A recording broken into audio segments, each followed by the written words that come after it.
Thank you, everyone. Thank you for joining us here, and thank you for coming out for this event today. We're pleased to partner with City College and BEMA, as well as the student chapter of SMPTE, to put this program on for you. So have some slides to show for you here, just a few introductions that we're going to make. Again, I'm the section chair of the section, and John, our moderator today, is one of the governors of the SMPTE. Education governor, I believe, and so he's heavily involved in the student chapters, and we're very pleased that we're able to support this as well. So if you could bring the slides up, and I'll go over some of the announcements we have for our section and just a brief overview of some thank yous for this group. So first of all, yes, I'm with the San Francisco section. I'm an ex-Kentarian in the San Francisco section chair. So on the next slide, we have a list of our sponsors, and I especially want to thank our corporate sponsors and others who have benefited the local section either by their generous donations, by hosting meetings, and sponsoring people, especially ASG. ASB has been a big supporter, as well as BugID and Dolby. So we really appreciate our corporate sponsors, and we're always welcome to sponsorship, hosting meetings. So if you or your company or facility is willing to share and willing to host and provide for us, we always welcome corporate sponsorship for our efforts. So I'll say a special thank you to City College, of course, and BEMA for hosting today's meeting. I understand you've turned this into a project. We think that's a great partnership of SMPTE working in conjunction with the students and the student groups so we can mutually benefit each other. This is a benefit to our society and our section members, as well as you as students.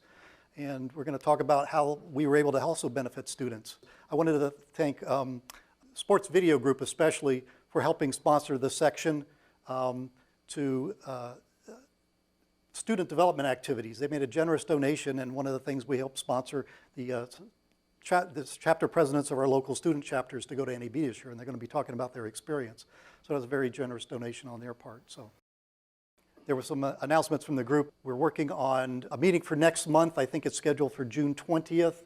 I also wanted to announce we had a LinkedIn channel that I would encourage you all to check out and join. That would be a benefit. Talking about benefits for new members. So if you're already a member or not a member, the society's introduced some new exciting benefits this year. One of them is free unlimited standards. Now, not all of you need standards, but for those of you who do, this is a great benefit, so you don't have to buy them. All members will get them for free now. Free access to the self-study library, which is another great benefit. We have a lot of educational resources on the SMPTE website, and you can take advantage of that now as a member. And for members who would benefit from a monthly subscription plan, the society's introduced this now, so you don't have to pay up front every year. And of course, as students, I think your first year of a student is free as a student membership and continues to be free. And beyond that is low cost. So it's a great benefit. And I think there's one more slide on the final benefit. Yes, we have the new journal format. So a lot of good articles in our journal. It's a great resource. And again, as a member, you have access to these online as well.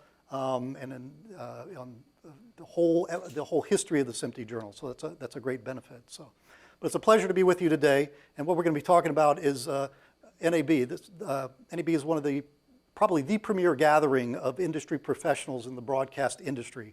While it's, largely touted as a manufacturer show for showing products, it's really where the people who are the big players in the broadcast industry gather. And it's an incredible opportunity to see people, learn people, meet people, and that's one of the advantages SMPTE brings, is that kind of networking experience. So you can collaborate with industry professionals both here and around the world. SMPTE is a worldwide organization, and it gives you a chance to meet and be involved in and participate in the industry worldwide. So I strongly encourage you to investigate membership.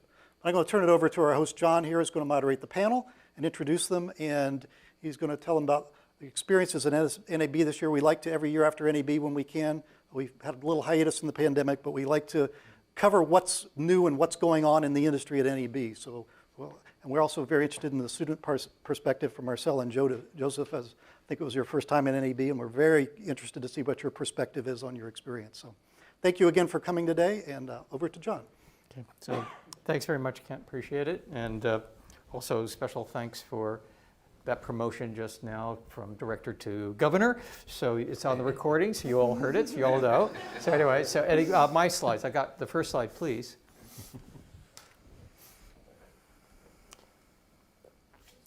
And the first slide will remind me who I am, so that's important. Director or governor? Yeah, probably. There we are. So yeah, so I'm an account manager with Advanced Systems Group, and I'm also a membership director at SMPTE.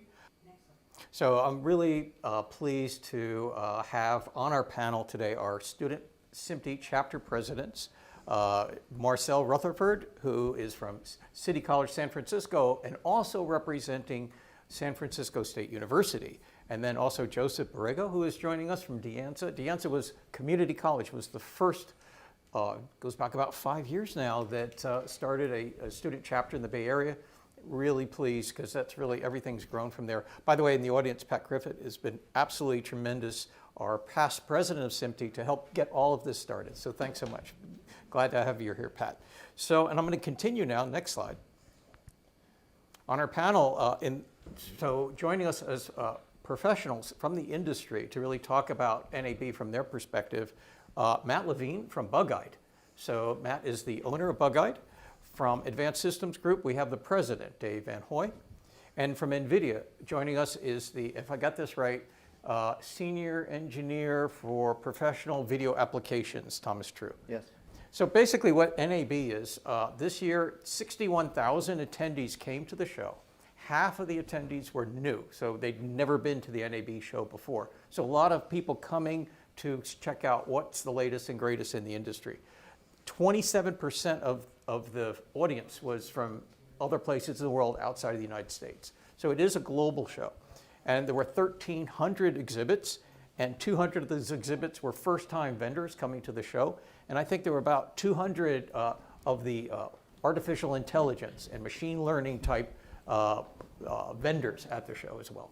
So, in fact, Nvidia was there, right? So anyway, so I'll continue, but essentially this is not just a show for television, broadcast equipment. There's film, there's digital media in all of its forms, live event video, etc. So it makes a very important show for all kinds of areas of our technology. Okay, so what that, we kind of jumped ahead, but Marcelle and Joseph actually spent 2 days at the show. And the first day they really spent looking at the exhibits. And so at the exhibits, this was actually Casper Skarhoy, who has a company called Skarhoy, and he makes all kinds of very, really cool, like little controllers and so on, so that whether it's your audio or video device, you have easy access to it. So they started the day by interviewing Casper. So I'll ask Marcelle and Joseph, maybe give your impressions of the show. I learned a lot at this show as a student. You know, we're getting in on equipment that's maybe a year or two old, in our case at City College, sometimes older. And so it's really interesting and cool to see all the newest toys in the industry and learn about them too from the people who helped make them. Like my focus of study is in video editing, and I got some excellent hands-on tutorials of the new Premiere update and the new Adobe After Effects update from people who designed the platform, and it was super cool to see that and get to stand next to them and them take me through something they worked really hard on and something that I use every day. And it kind of gave me a jump start into getting to know the industry, so it was really awesome. That sounds great. Joseph, you want to continue? Sure. So going for the first time, it's really big. Like, to put it into perspective, I've been to Comic-Con. It's like one of the floors. There's 4 of these at NAB.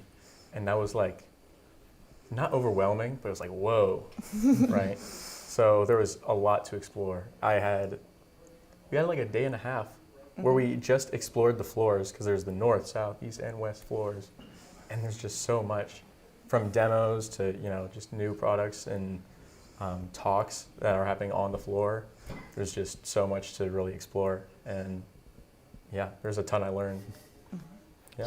So I'm going to add that to my bullet points explaining NAB. It's 4 times the size of Comic-Con. Yeah. I agree. So, let me move on to Dave. Maybe talk about some of the products or the technologies you saw at the show that you thought of interest. There was a lot, and there always is. Certainly, AI and ML was a big talk there. But I think actually the most interesting thing this time was the attendees. And I know we'll talk about that more, but it was a tangibly different group this year. And I think that drives what technology they're looking at. So, this year, I think the most outstanding thing that I saw was the proliferation of 2110 enabled devices. IP transport of video SMPTE is 2110. Yes, SMPTE 2110. Yes, the credit where credit is due. And but to see products at the price range, Blackmagic enabled with IP transport in the SMPTE 2110 format, to see Netgear supporting switches at that price point, really is a big knee in terms of where we can deploy those kinds of technologies. It's moved it from the large infrastructure, millions of dollars into the realm that almost any studio can use it. So Matt, you want to continue from your perspective? Yeah, I think the convergence of IT to broadcast just keeps getting more amalgamated in terms of, everything is IP based. Seen a lot more transport. Compression's getting better. Now you get NDI6 that can support HDR, I think is a big step, in addition to a lot of 2110. I think the SMPTE 2110 at Blackmagic is a big game changer, because it does lower that price point.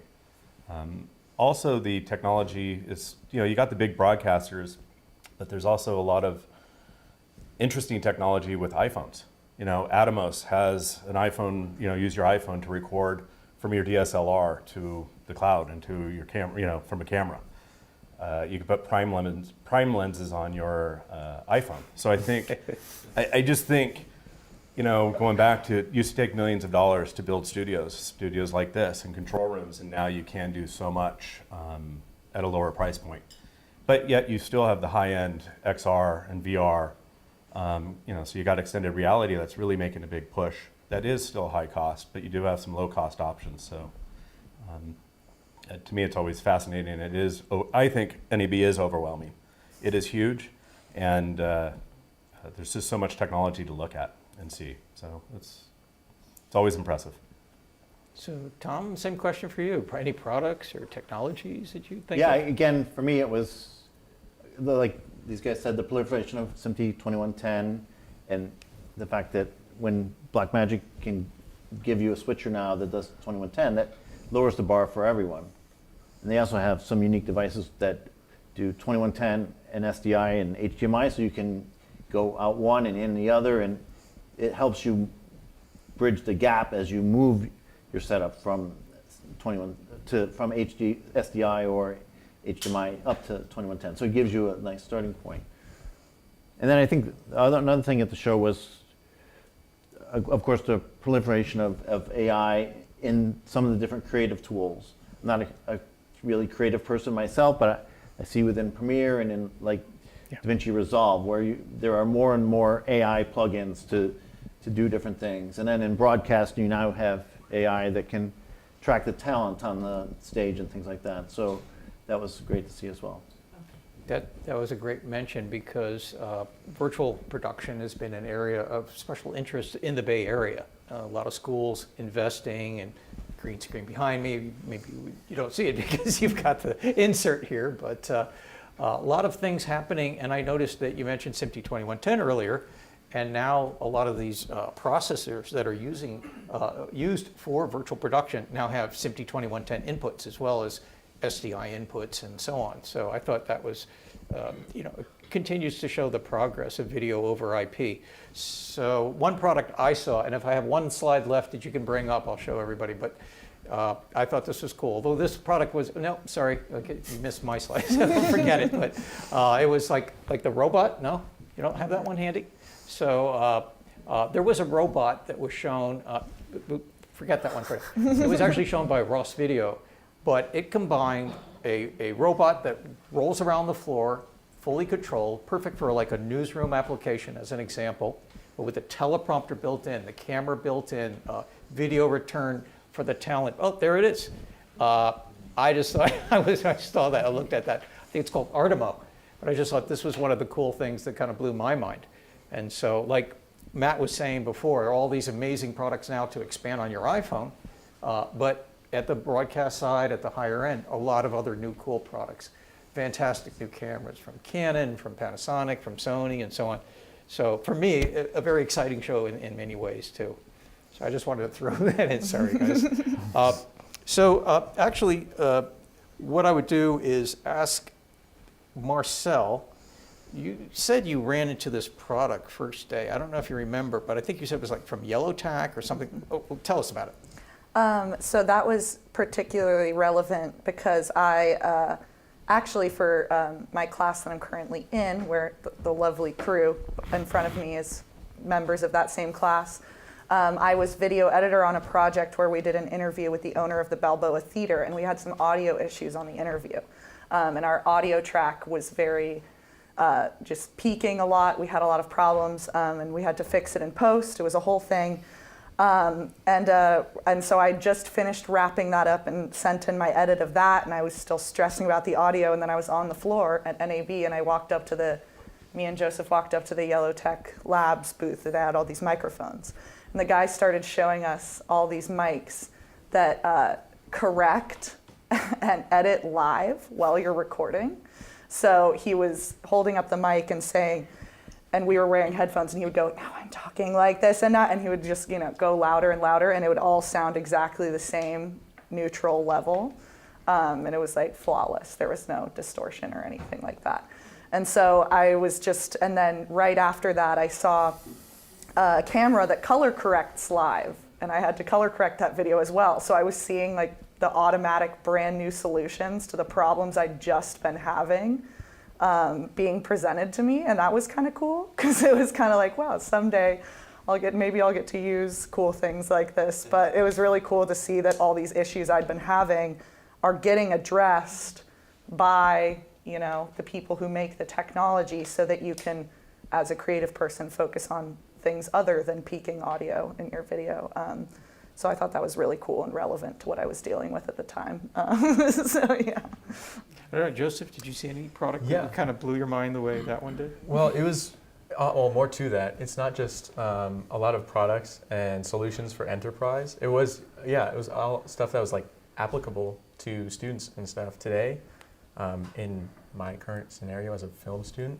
And so seeing, the new cameras, the new microphones for just broadcasts, and it was all new, but it's not stuff that's out of, say, a student's price range.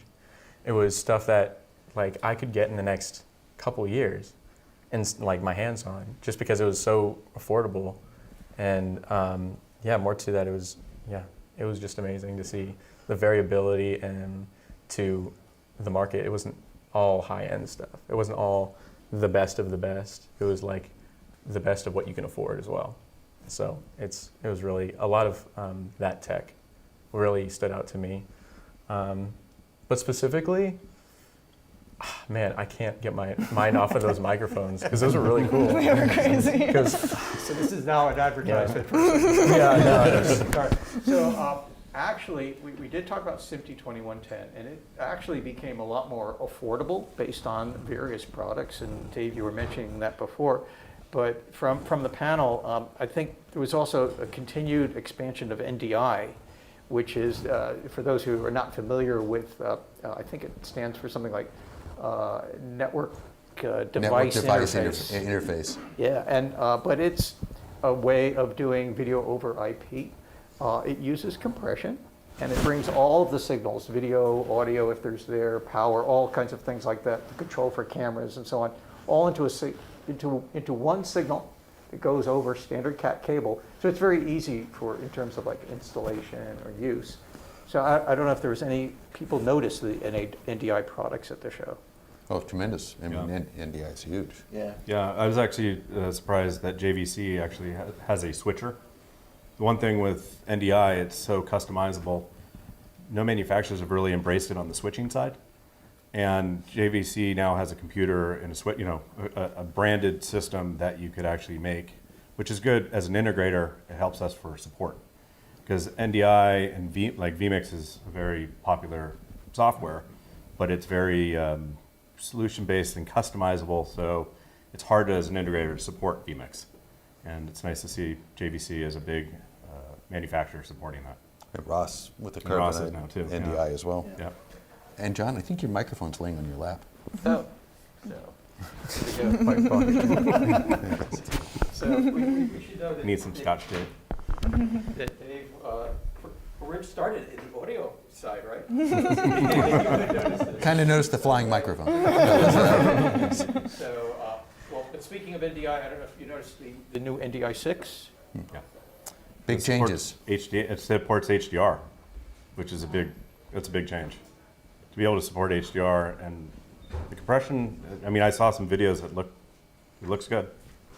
Yeah, and 10-bit throughput. You know, the magic of NDI has been the lossless codec, and the fact that they figured out how to do the calculations in real time without having to decompress the signal, and so extending that to do HDR and 10-bit, it's a big trick, and it's not a small amount of work. And for those in the audience not familiar with HDR, that's high dynamic range. And coupled with that is wide color gamut. And really what that means, it means all the better color, all the better range of black through white, through all of the shades of gray. It really is an amazing improvement to the video image, to the quality of the image. And it's something that SMPTE has been part and parcel with. Yes. We made the standard. And made the standard, as our past president will tell us. So in terms of technologies, I think one of the technologies was introduced by Nvidia at the show. Thomas, is something you could tell us about that? Yeah, if you could bring up the slide. So yeah, we were showing what we call Holoscan for media, but it's really a platform for software-defined workflows. So right now the industry is in kind of a transition between a traditional baseband pipeline like you have here, where you have SDI capture devices or audio devices on the left, and then you have bespoke pieces of equipment in your chain, whether it be a switcher or a graphics engine or an encoder or decoder in your, it's bespoke special purpose hardware, and then you have your different output formats or whatever. And then if you, it's live video pipeline, so it'd be SDI or like I said, baseband. Now if we go to the next slide, the industry is kind of moving to a video over IP software-defined workflow built on what we call COTS hardware, so common off-the-shelf hardware. So in other words, servers, and then you have your video is now IP, whether it be SMPTE 2110 or NDI as we talked about, or RIST or SRT, which are also other video transports. And then they go into a server, and then the applications are now deployed on a server-based hardware in a containerized model where you can have your switcher and your encoder, decoders, and all those as different containers, and then they can share the data between them and pass it within the servers. So instead of buying custom hardware that's only good now for one thing, you have the servers that do it, and then your outputs are the same. So this is what we were showing as a platform. If you go to the next slide, Like I said, it's built on what we call common off-the-shelf hardware, COTS hardware. It's just a server with a GPU for doing video processing, and then network interfaces for SMPTE 2110 and RIST and SRT and NDI and things like that. Then the next slide, we were showing it what we call on-prem, so we were showing it like if it was in your facility, but this could also be done in the cloud, and you'll see it in the cloud in the future. And then it's built on a software stack that includes what's called Kubernetes, which is a platform for deploying container-based applications. And then all the things that you need for a broadcast workflow are there, like the network operator, which controls your network interfaces, the GPU, which is operator, which is basically how you talk to the GPU in this environment. And then you have PTP stack, which is for precision time protocol, so we can synchronize the audio and the video. And then you build the applications on top. So we can go to the next slide. And yeah, so then you have multiple applications that are, one could be a switcher, one could be encoding, decoding, multi-viewer, things like that, all deployed as containers, and they just sit on top of this software platform. And then the next slide, this is just the whole stack all together. And then if we go one more. So then the way you control all these applications is through what we call NMOS, which is the Network Media Open Standard, which is another industry standard for the control plane. So you have SMPTE 2110 or NDI or whatever for the data plane, but then you need a control plane to connect all the applications together to define a workflow, and that's all done through NMOS, or Ross Video has a proprietary system, or it's kind of a semi-open standard called Catena, which is similar, but again, it's a control plane. So here is just a graphic of how you can take all these applications that register into NMOS and then loop them all together, so you can take your video inputs on the left, go through your the vision mixer, audio mixer, do some graphics inserting, add like your bottom thirds, and then do the logo, and then go out the output side. So this is how we used NMOS for this, and I think that's the last slide. So we were demonstrating this on the show floor as a platform for developers to join and start working with. And I know ASG is one of our developers that's been playing with it. And then but it's a platform, and it's not unique to Nvidia. It's kind of an open platform built on OpenShift, Kubernetes, and different open pieces of open source software. But it's the way that the industry is going, is it moves away from like FPGA-based specific Truly pieces of software hardware. defined. Yeah, it's truly a software-defined workflow. It's quite an environment. Yeah. So this is really something that we've seen the last few NAB shows, and it really continues, which is the reimagining of what video is.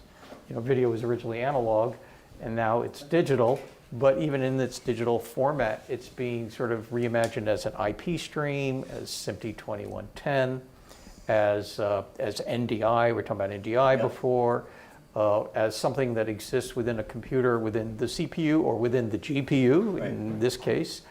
And so it's amazing because, you know, new things that I couldn't imagine 10, 20 years ago, how many different levels of video in real time flowing through, being composited in real time. It's just fantastic what is possible now. And I guess alongside that, what's happening with the way video is being treated in terms of software, you mentioned software-defined workflow, comes along with artificial intelligence and machine learning. So I don't know if anyone on the panel would like to talk to AI, maybe? Dave, I'll give you.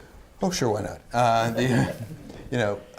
About a year ago, we launched our first AI group, and it's centered around the idea of helping our clients learn practical applications for AI beyond, let's do ChatGPT.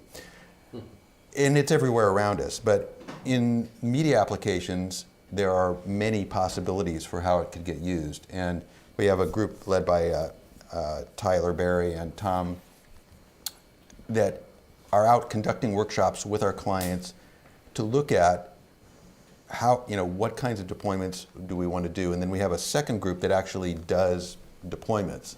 And then a third group that does storage specifically for AI.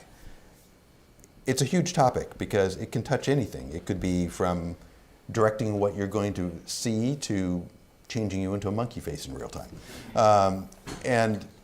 And the idea of integrating it with things like Holoscan for media, and once we're in that IP environment, the idea of implementing either an AI or ML becomes a lot easier to do. And clearly that's a big topic today. Yeah, I mean, it's just another software-defined application, containerized application that you drop into the pipeline. Exactly. And so, you know, today, the audience doesn't see it, but behind John, there's a nice green screen. But, you know, and we do that live, but if that was a high production value feature film, there would be people painting out little pixels in the background, making sure that it was perfect. I doubt we're going to do that with AIs anymore. They will do that, and there will be no more manual rotoscoping as just one tiny example. And actually, I don't know, Marcelle, Joseph, did either of you see maybe like with Adobe or something, what they're using with AI? There was a lot with Adobe, actually. So in the new Premiere update, they ended up having a demo surrounding their new audio AI software. So there's like a plugin that you can have to clean up any audio files that or segments, clips, where it would, isolate and recognize whether the clip is music, dialogue, whatever have you, sound effect, and then isolate it, and then it would do that for you in Premiere instead of having you to take it to Audition and then edit it manually, bring it back, all that. Instead, they had the plugin, they demonstrated that. And Marcelle, was there another use case? I think there was some AI integration into Frame.io, if I remember, but not. I mean, the main one that stood out to me was the audio plugin because it was in the Essential Sound panel. It changed so that you can distinguish between if something is dialogue or music, and then if it's dialogue, gave you more options to specify. Like, I want this to be a podcast host. I want their voice to sound like they're in an echoey room. And it would edit the audio to match that. And it was really good. They showed us some example audio that was kind of messed up from a really old video from like the 80s or something. And they made it sound crispy clear on the spot. So it was really cool to see how AI can even help with things like digitizing old media. Yeah. So it sounds like to me that, we worry about AI, right? To some degree, will it take jobs and things like that. But for the examples you're giving, it's actually very helpful for how you see the kind of job you want to do in the future, editing, handling the audio and things of that sort. Yeah, I mean, it's kind of one of those things of, you can get really freaked out about it, but it's coming anyway. So you might as well not get that freaked out about it. And also in terms of just like, I'm a really artistic person. I'm much more on the creative side. I'm not super technical minded.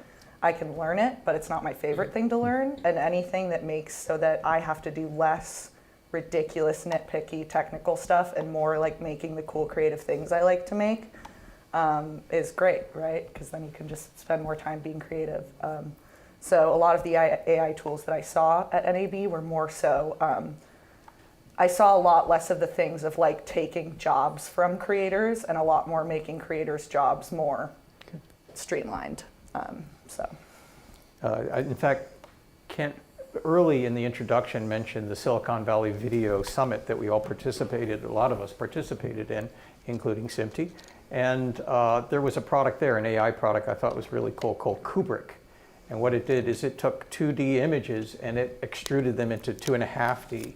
So for a virtual background, you suddenly had something that was a lot more usable and would take a lot of work if you had to do it manually. So I thought that was tremendous. I don't know if anyone else see an AI tool at the show or product or something that was, Dave. Yeah, well, there were many. As you saw, there were more than 200 exhibitors that were all doing some form of AI or ML. I think audio tools actually were some of the most impressive ones. And in particular, the tools that were used to produce the new Beatles song, where everybody thinks that they use the AI to resynthesize John Lennon's voice, but that's not correct. What they did was they used the AI to strip out all of the background noise and garbage from this cassette deck that he recorded that sat on top of his piano. And that's what made the song possible. There was no tool before this could have done that. Turning my bosses. Anyway, we had a wrong graphic there, but that's okay. So, yeah, I think I agree with you. AI can be a tremendous value, something that was really exciting, seeing the virtual production equipment, seeing some of the latest technologies. Did anyone see anything particularly cool in the way of cameras at the show? Let me ask. Marcelle. One thing that was really cool, so I'd only been to MTS before this, and the Silicon Valley Video Conference were my only two ones. So I'd never been to these ones where you can actually like really play with the tech there. And they had like scenes at some of the Canon and a couple other camera booths. They had like actors lit and set up where you could play with the cameras with an actual set. And there was one really cool one that I remember talking to you about, John, where you could, I forget which booth it was. It might have been Nikon, but I can't remember. But you could set up the camera and you could show it a reference shot, like set up one of three cameras with the reference shot, and then the other cameras would match the color, would correct their color live to match the reference shot. So instead of the settings being the same across the board as the reference camera, the other two cameras were like actively adjusting their settings to match the look of the other two cameras, or of the reference camera. And it was really cool to see that, because you could watch on the actors' faces, you're getting a uniform energy and light and vibe to the scene, without having to do it in post necessarily. So it's really cool.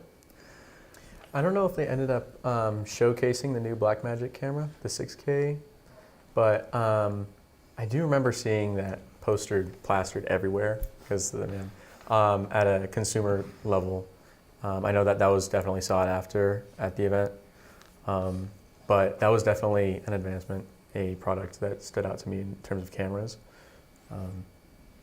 And I think at the other end, you can't be in this business and not love cameras. It's, if you don't like cameras and glass, you probably shouldn't be here. And at the very other end of the market from the Blackmagic was the new Sony Vienna. And what they are able to do with the digital sensors there, a lot of us worked in film, and so the standard was, can you match film? Can you get beyond film?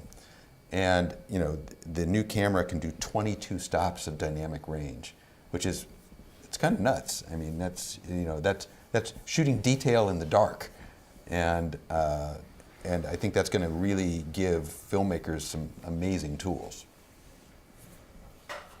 I think some of the AI tracking in cameras is really improving, and mixing the algorithms of the audio with the DSP to cameras. It's getting a lot more accurate, and it just keeps getting better. I mean, I know QSC's even improved with Seer Vision in terms of having multiple PTZ cameras doing auto switching. There's still a little delay, but it's every year it keeps getting better and smarter, because it is learning, which is a little scary, but it is learning. Yeah, and the Ross auto tracking was amazing too. The Ross one was cool. How about you, Tom? Did you look at any of the cameras or lighting? Not really. Or that kind of stuff? Not really a camera. Yeah. I'm not really a camera guy. So, I thought It's just the thing that goes into the Holoscan. That's right. I'm excited when a camera spits out 172110, like the red camera does, because then it comes right into our workflow without having to be transcoded or anything. So. Yeah, and there were some amazing new prime lenses and things like that at the show, Fujinon, et cetera, that were just incredible. But you mentioned Sony, and also about AI with cameras and such. Marcelle mentioned that about color matching between cameras automatically using AI. But Sony was showing a PTZ camera, a camera that does pan, tilt, and zoom. So that's great for a small robot camera. With auto tracking, and so auto framing, so that as a person moves around the stage here, for example, the camera can automatically track that person. But what was really nice and new about the way the Sony's approach is that it was more like a human person, the way that a professional would do that kind of follow, that kind of sense to it. So that was an exciting thing to see. I was just thinking, what kind of prime lens goes on an iPhone? Pretty basic. Didn't see that. Is it like a C mount on a? It was a little plastic case that had little adapters that was pretty cool. I think I saw that one. Right, too. prime lens for the iPhone, right? Yeah. That was newer. That Newer was stuff. newer, That was yeah. newer. The other thing I thought was interesting is talking about 172110 is a lot more monitors are now accepting 2110 or NDI Directly. directly, and that's been a big challenge because it's just you have Big another. challenge. You've had a lot more conversion, and then you have that latency. So getting directly to a monitor, I think, is a big advancement. I think we have to make Pat happy, and we have to speak in 2110 language, a de-encapsulator. And I think I saw ICANN or somebody had like an NDI teleprompter. So, just simplifying, the ways that we can just plug systems together to make a working solution. Marcelle, you and Joseph had the chance to get off the exhibit floor and actually go to some of the sessions. I forget, because I've never been to an NAB session in all the years I've been to NAB, but they actually have a conference alongside all of the 1,300 exhibits. So how was that? Was it interesting? What did you get to see? They What were did you get to really hear? cool for and applicable. I mean, even in my experience as a second year, I was really curious about going into this one. It was like time management for creatives or student creatives or independent creatives, and that was obviously like something I struggle with going late into the night, and so finding out ways to just go to a general session about just time management, or this other one, it was literally just how to be a better producer and what forms to bring to set and that sort of just general procedure on top of some other conference. I think I remember seeing you at one of those.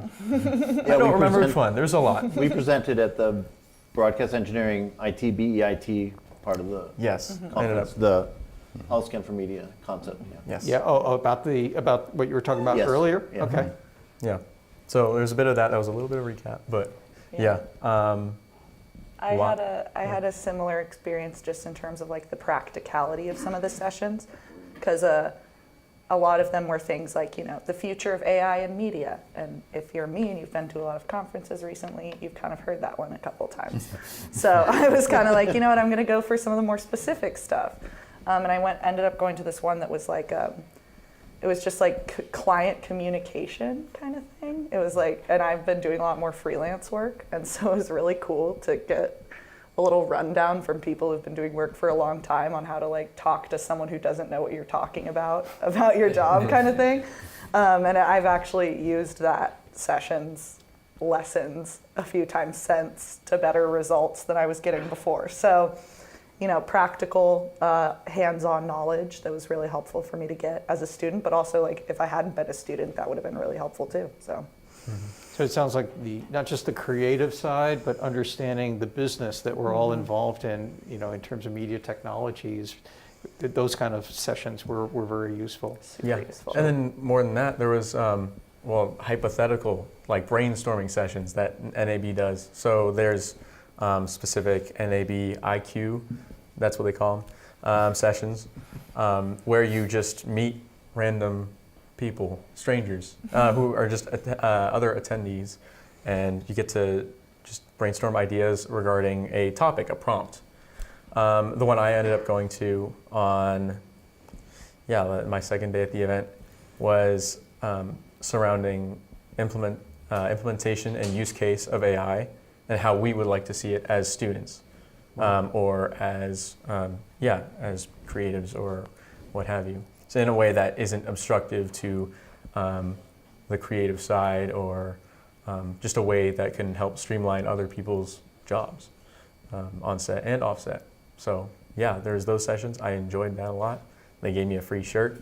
That's what really got me going. But I won't lie. Now with the student part. Yeah, I'm wearing it underneath.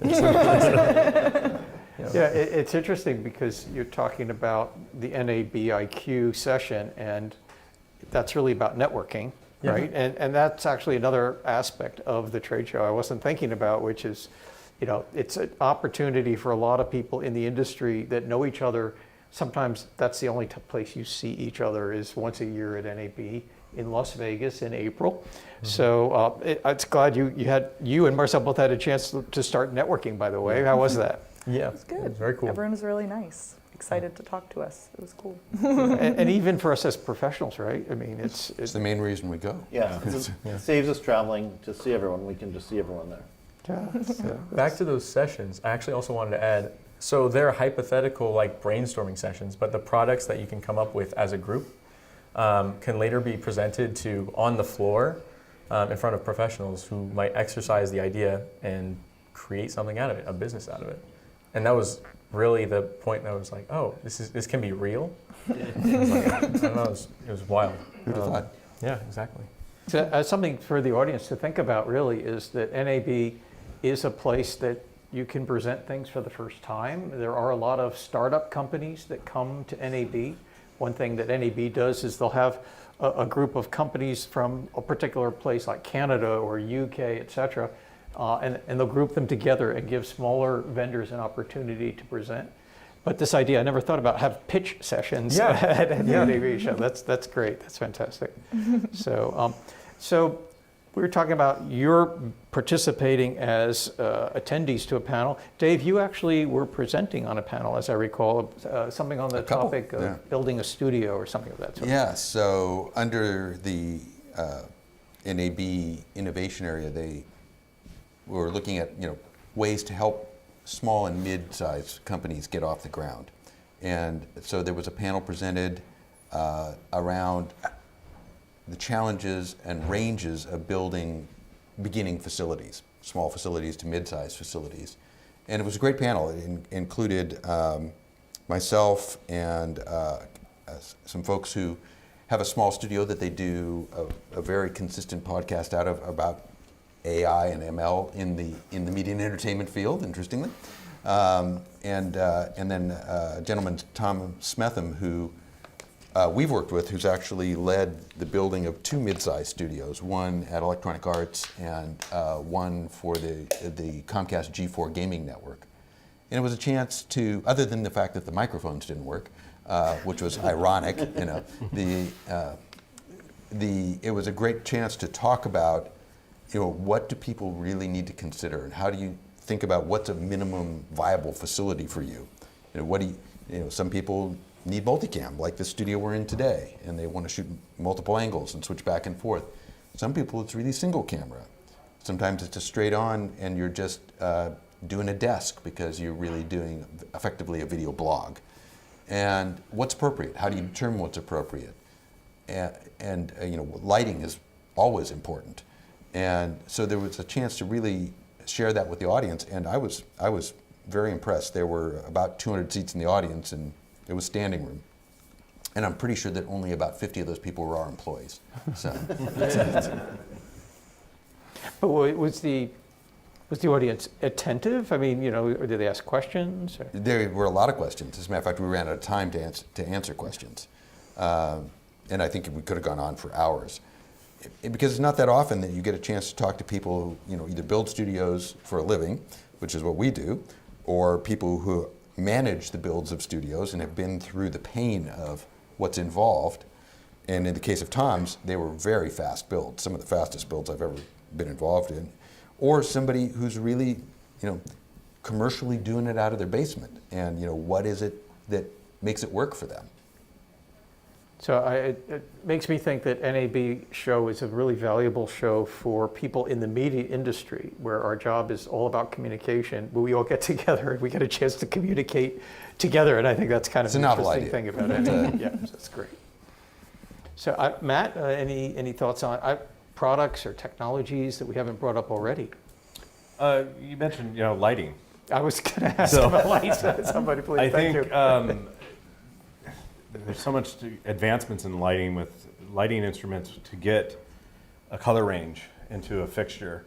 Used to be a lot of money, and now we're getting fixtures for a few $100 that do DMX, that do Bluetooth control, that you could actually link 20 lights in the studio and control it all, and dial in the color temperature. And I think that's a big, high CRI and dialing in the color temperature is a big advancement in studio lighting, and it doesn't cost $8,000 a fixture anymore, or $20,000 a fixture.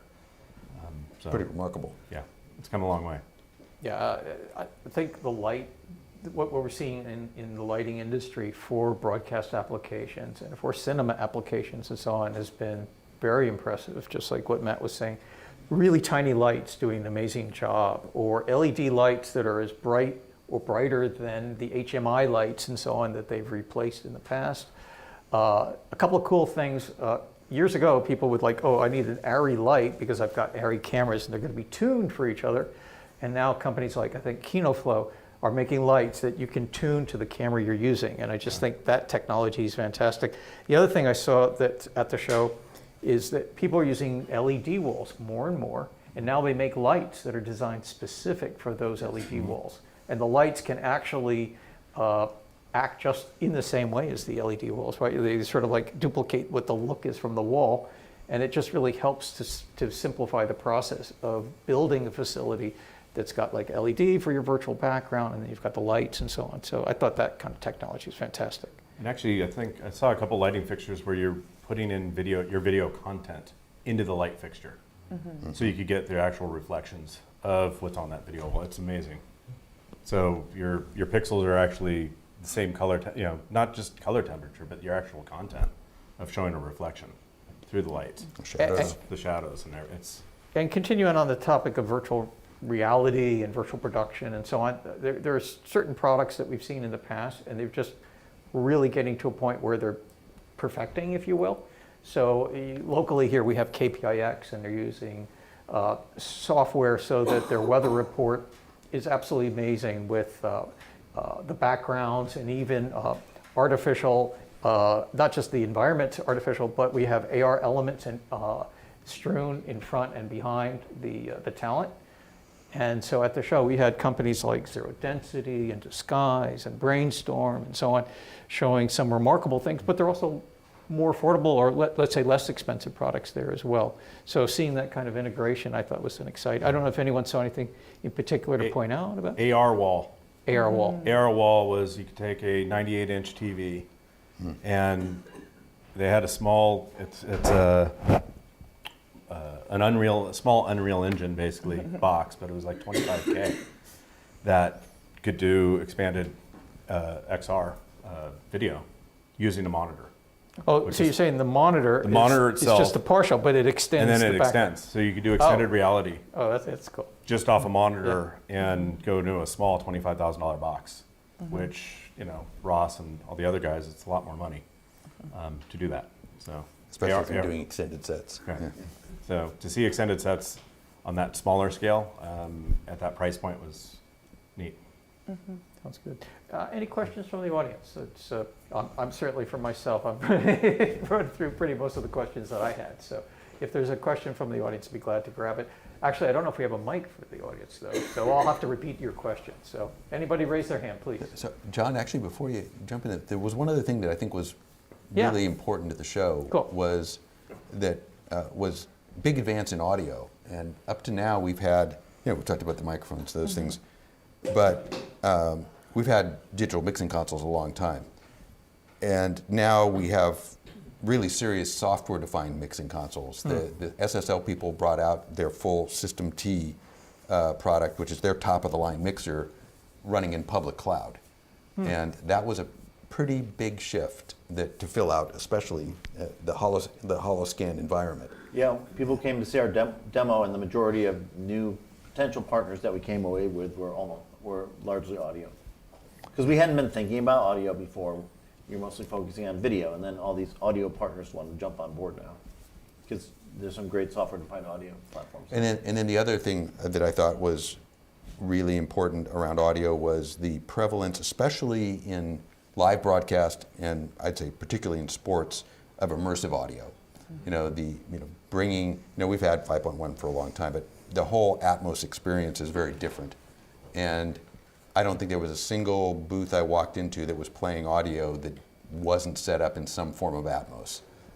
which is Dolby's format around immersive audio, and changes the experience pretty dramatically. And now we can ask questions. So, but before I do that, actually, you brought up the word cloud, and that's something I didn't bring up. We haven't mentioned as a technology. And so in terms of cloud production, in terms of cloud post-production, was there anything at the trade show that struck out? All the cloud stuff was in the West Hall. And Okay. Joseph and I tried to get there about 6 times. Yeah, We got lost every time until the last day. You didn't take the The Tesla? Tesla We Loop. finally figured out that that's how you get on there. our way out. Yeah, and it was Yeah. it was a lot, but we got there, and it was really cool. But we didn't get as much time to sort of chat with that crowd as we should have. But there was a lot of booths Yeah. discussing that. There was, funnily enough, the Grass Valley stand, okay? And their asset protection software utilizes a lot of cloud management, cloud storage management. And that, I mean, from the perspective of asset management, from a student, it just never struck me as something that was important to have your own cloud storage with and with their service. I learned a little bit about it, and it was actually really interesting to see that their storage, their cloud storage and editor, they kind of have, I think they have a bit of an NLE situation with their asset manager for cloud space. Mm-hmm. But that was something that definitely stood out because I didn't consider asset management as a student yet. So, And Grass Valley was there with the AMP platform, which is and my ticket. similar to similar to Holoscan in that it's all Kubernetes based microservices to a degree. And actually, well, Dave, you could talk to AMP because it enables a complete production solution. So Correct. It's a shipping platform today that's been around really, well, pretty much since about the first week of the pandemic, I think. Really helped us get through the lockdown. And it's a complete environment that, there's a lot of modules that Grass Valley wrote, switchers, routing, video signal processing, and then a lot of plug-in tools from third parties like Telos has intercom and things like that. And it's driving down the same concept as Holoscan, but it's a very mature commercial platform. It's actually, you're watching TV on it every day. It's made on it every day. And personally, our biggest client right now running on it, I think, is chess.com, which seems to be, who knew that many people watch chess? But the switching, the routing, all of those pieces are all there. And it's amazing because now Grass Valley, being a long venerable hardware company, has taken the physical interfaces that so many of our operators are used to, that look like switchers and look like color correctors, and all of that now can run all of the cloud-based products at par. So again, for entry-level people, this means I can have a multi-cam live switched facility without having to spend $250,000 on equipment. All I need are my encoders to get to cloud, and I pay for the amount of time that I use this service, and then I turn it off. Pretty dramatic shift. Mm-hmm. Mm-hmm. So any other product I just completely forgot about before I turn to the audience? Well, okay, then I'm going to ask the audience, see if I've got a question here. Yes, Pat, thank you. So you were talking a little bit about the cloud, and we talked about AI, but particularly for the students and looking to the future. I was at NAB, and there was a session on AI in sports, and I learned that there was a game, an NHL game, this is AWS produced entirely in the cloud.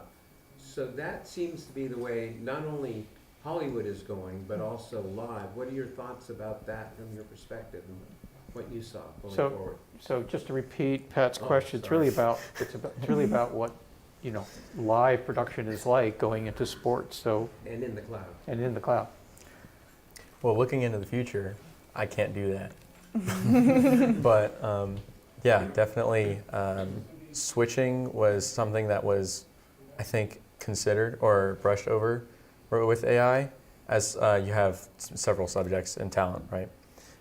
And like having a conversation, even if it was something like this, a panel, a couple of interviewers, that'd be enough to implement AI for use case in already transcoding like an interview, as well as switching, I think, video between subjects. So I end a sentence, Marcel talks. Not right now, but then it would switch cameras and angles. And then, because I think the microphone would be connected to the camera, and then from then it would be, it would understand who's speaking. Mm-hmm.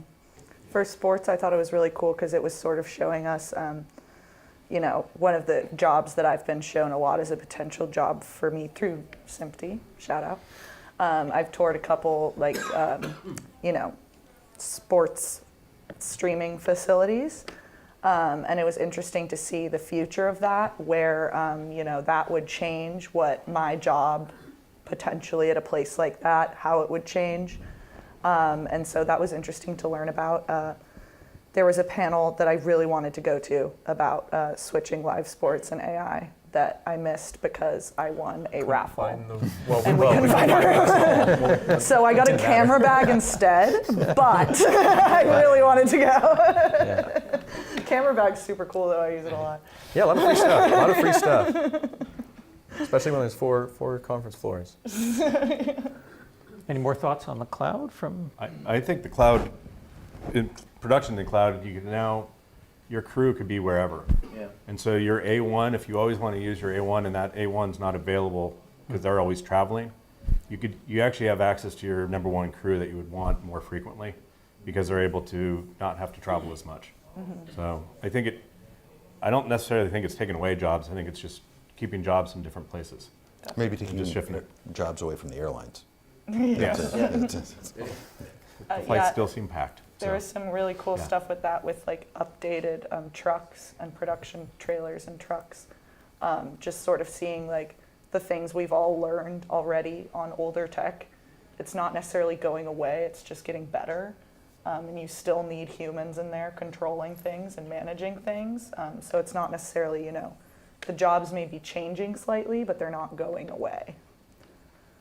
Was sort of what I took away from it. I think that's this industry, maybe more than most, loves new tech. And so I think there's always been a worry about jobs going away, but that goes back to the Industrial Revolution. Mm-hmm. Everybody worried that if, you were a person who harvested wheat and now there was a wheat harvesting machine, now you just became the guy who repaired the wheat harvesting machine. Mm-hmm. And I think that in our industry, it's much the same. Mm-hmm. There used to be a probably not very nice term for people who sat and painted out pixels and before that, painted with actual paint to paint out backgrounds. They used to be referred to as roto-monkeys because they just sat there and painted all day. And so, today that job doesn't exist anymore. But the job of being on set to supervise the shoot, to make sure that the algorithms, would be them AI or regular algorithms, can do that rotoscoping automatically is a job. And so it's that evolution. Mm-hmm. Our professor, Misha, who's back in the control room right now, has a great analogy that I'm going to steal from him in broad daylight right now, where he talks about how, I can't remember if it was his grandmother or someone else's grandmother, how her life was completely changed when she got her first washing machine. Because before she'd spend like 12 hours a day hand washing everyone's clothes and hanging them up, and it took up her entire day. And then when she got a washing machine, she could start like painting and stuff like that in her spare time. So that's kind of what I think about too, is like, a tool that makes your workflow faster isn't taking away your work. It's just helping you do your work better, so. I think that's the case for all automation in our part of the industry. Mm-hmm. Sounds good. Any other questions from the audience? Yeah, we got a few. General state of the industry, what's your impression of, is the media industry heading in the right direction? Is it increasing jobs, with all the content companies scaling back? Just from the professor. The question is about the direction of the industry. I think particularly Kent was talking about, what's the business state of the industry. And, it's definitely in transition again. I mean, all you got to do is read any news feed and, is Paramount going to be sold in one piece to the son of the guy who started Oracle? Or is it going to be broken up into chunks and sold off like dog food? This is where the big media companies are at today. And in that it's a constant churn. It is interesting because I think we saw a very large amount of big new content creation, especially just pre-pandemic, during the pandemic, and right towards the end, just post-pandemic. And it has definitely slowed now. I think partially triggered by the strikes, but then at the same time watching the economics change.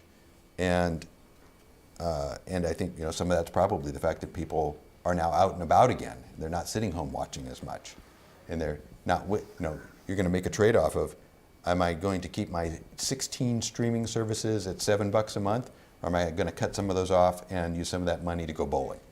And so I think there is an economic factor around that, but it always ebbs and tides. I think on the filmmaking side, the hard part for us here is in the States is a lot of countries are giving tax incentives, and that's taking work out of the U.S. So jobs are happening, the work's happening, you still need people to create the content, but a lot of it's happening out of the U.S. strictly because of tax rebates. You could go make a film in London, which is an expensive city like San Francisco, we get a 30% tax rebate on, you bring $1 million in, you get $300,000 back. So that's a big impact that I don't think is talked enough. And we need more film commission support, and we need to figure out how to incentivize our governments here to help our industry. So. I think it's true. In Canada, that's certainly it's what created Vancouver. Right. It's remarkable. Chris, you had a question.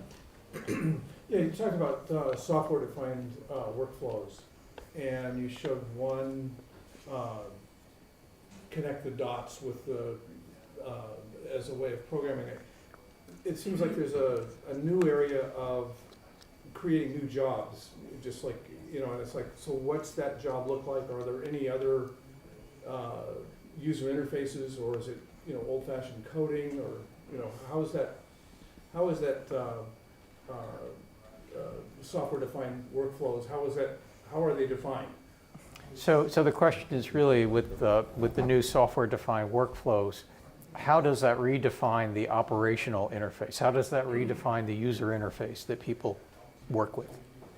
Well, the kind of the control plane that you saw there was just hooking the modules together.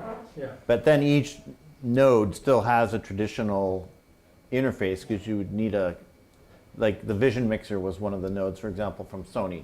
You still have a traditional mixer interface on top of that, but that's can be controlled through a physical hardware device that's network attached, or it could be some kind of GUI. So there's this level of connecting the dots, which maybe a broadcast engineer did in the past, and now it's done through software. But when you get to the actual production, you still have the knobs and dials that you need to change to make the data flow through the pipeline and make the actual production. But you really need a network administrator. Yeah. You really need somebody, I think that's what's different in terms of technology today. I mean, when I went to film school, I was learning how to cut on film. And now you need to understand how to use a computer. And it's not just use a computer on the software side, because you guys are making it easy on the software side. But how does it all go together? How do you configure a network switch? And that stuff, I think, is really important to learn. At this level, it's, at the college level that you're in film school, that you're learning network administration. It's not, there are a lot of jobs out there on the network side that it may not be as creative, but if you don't have the network people, you don't have a studio anymore. I agree. I think especially in mid-sized facilities and up, you can't ignore the tech anymore. You've got to, the underlying technology is the tool, and so to that end, Chris, I think there's a lot of code to write, So I'm going to get in one last question real quick, although we only have about a minute or so. So Yasser, you had a question? Sure. So on this side, I understand people are creating content. The cost of content is going down tremendously. But on the delivery side, being able to present the content, be able to show the content, discover the content, I think that's also in a transition. And I was wondering if anyone saw anything at NAB that kind of helped out with that part. Alluvio. So the question is, are we improving on the side of the cost of distribution and the means of distribution? Sorry, and Dave, you were just mentioning. No, I Alluvio. was just answering, Yeah. if you want to see a product that's, I think, revolutionizing how that will work, Alluvio, which is actually a Berkeley-based company, from the people who invented Aspera, that I think is poised to remarkably change how distribution will work and bring enabled distribution without some of the traditional big infrastructure companies. And I think that's going to be, those are the kinds of products that are probably going to be that next evolution. So we're in our last minute, so I'm just going to quickly thank Misha Antonich, who's the leader of BEMA, that allowed us to be here today, and also my panel, Thomas True, Matt Lavine, Dave Van Hoy, Joseph Borrego, Marcelle Rutherford, and I'm John Scheich signing off, and thanks so much for joining us today.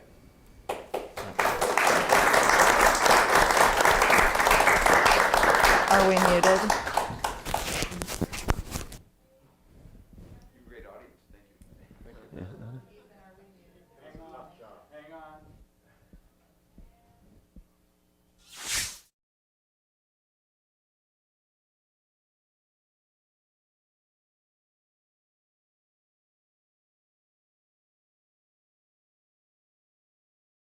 Society of Motion Picture and Television Engineers. For more than 100 years, SMPTE has been a leader in the media technology industry, and we want you to join us for the next century of innovation.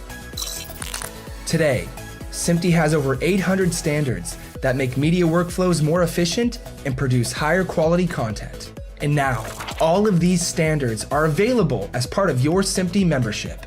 But it doesn't stop there. Newer SMPTE standards include groundbreaking ST2110, the future of IP transport for video, audio, and data. And for virtual productions, SMPTE has Rapid Industry Solutions, or RIS. These are areas, along with AI and microservices, where SMPTE will continue to be the media technology leader, benefiting all of our members. SMPTE also provides the media technology industry with continuing education opportunities. Our members get access to these courses, including reduced price on instructor-led courses and self-study courses that are a part of your membership. At our core, SMPTE is a global community, and members get access to the benefits of that community, including events, marketing opportunities, and our premier publication, the Motion Imaging Journal. We are SMPTE, and we want you to be SMPTE too.